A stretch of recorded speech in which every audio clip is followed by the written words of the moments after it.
এই দেখুন বন্ধুরা, আমি খুব সহজ পদ্ধতিতে মুরগির ডিলেমেটা করে দেখাচ্ছি। ভিডিওটা দেখতে থাকুন।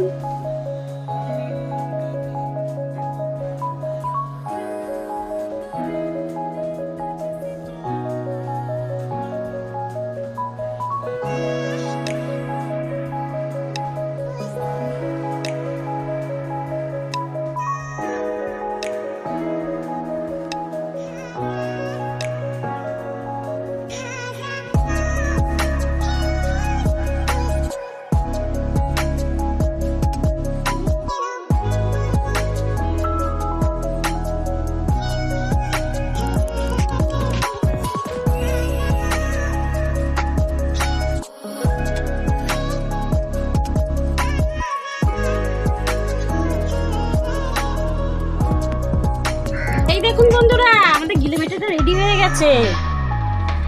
ভালো লাগলে লাইক, সাবস্ক্রাইব, কমেন্ট করতে ভুলবেন না, ফলো করতে থাকবেন।